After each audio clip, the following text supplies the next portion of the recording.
Hey family, this is another episode of the Blemish Beauty Podcast, and I am your host, Shira Renee. If this is your first time listening in, I want to thank you for tuning in, and I pray that you hear something worth holding on to. For those of you who are joining me again, welcome back. The goal of this podcast is to erase the norm and embrace the truth. We all hide behind some kind of mask. So in this space, I want you to feel free to own your scars and see the beauty within. I am a Christian influencer, a mom, an entrepreneur, a content creator, and Jesus Christ is my source in all things. And I believe that with Him, anything is possible. So with that being said, let's jump into today's episode.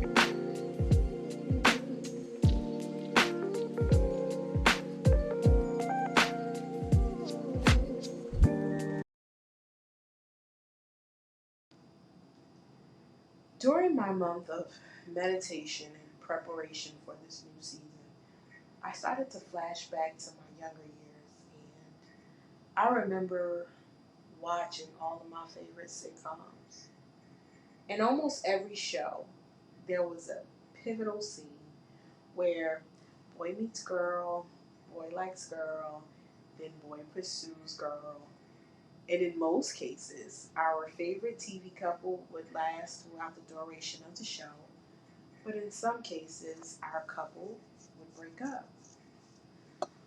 We would almost always hear this famous line, "It's not you, it's me."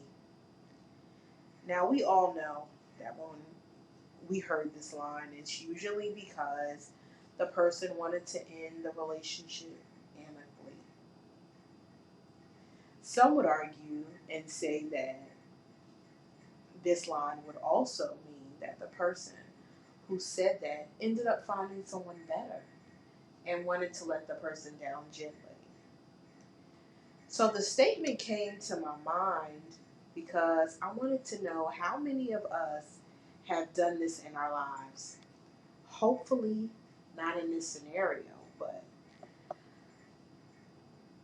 hopefully, we've done it in a positive way.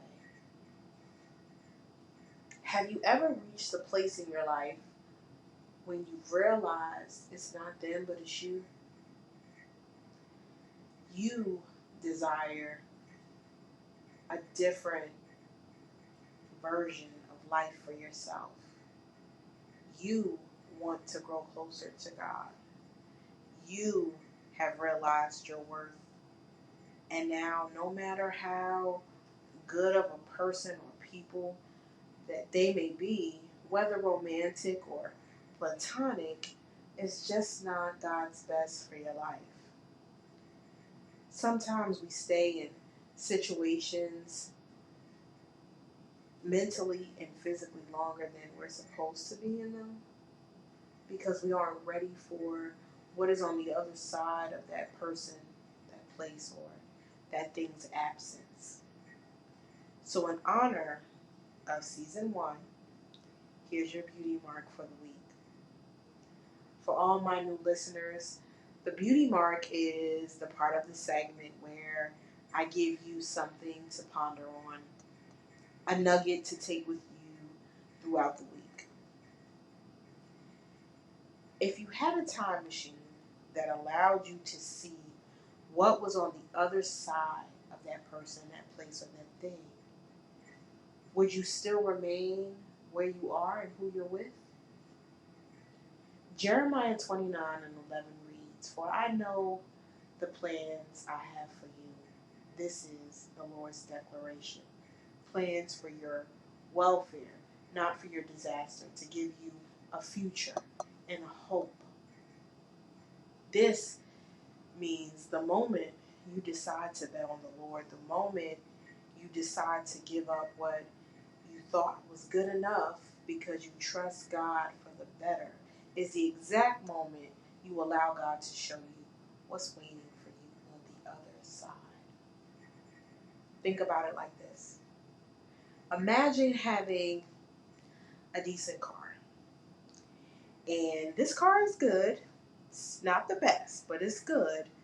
has a lot of miles on it, but it takes you from point A to point B. Basically, point A to point B is home and work.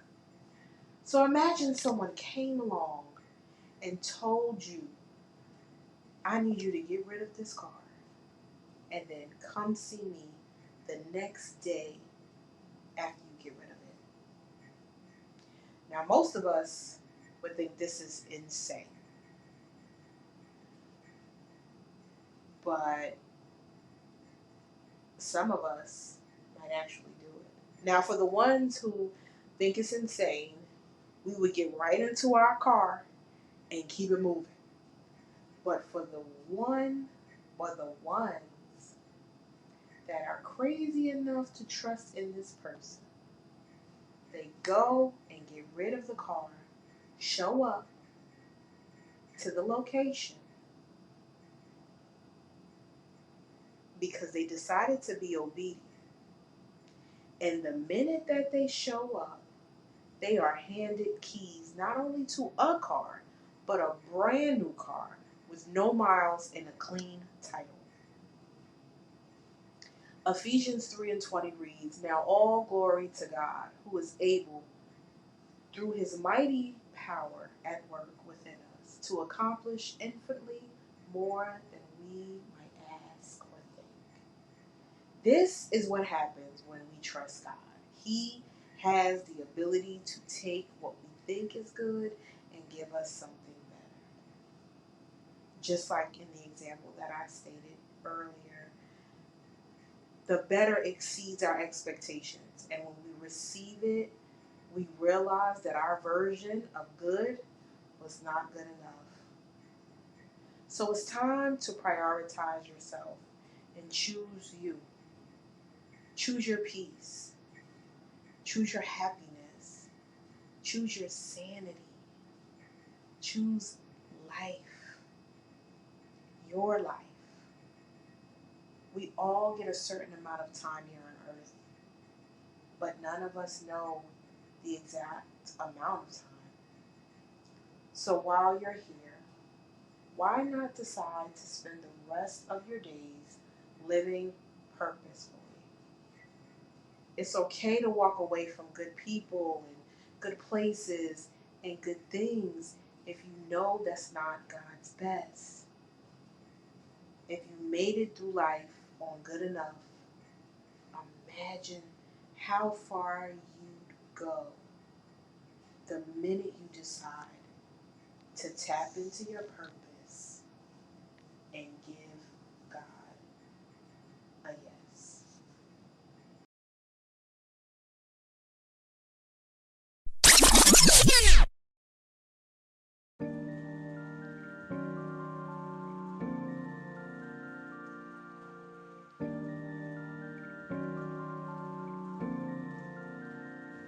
I hope you enjoyed this episode of the Blemish Beauty Podcast, and I need you to remember, you are graced and gifted for a time such as this. You are not here by accident. You have purpose in this world, and you have been created to do great and amazing things. Make sure you connect with me on Instagram and on Facebook at the Blemish Beauty Podcast, and follow me on TikTok at Shira Renee 510. Until next time, spread love, show grace, and shine bright.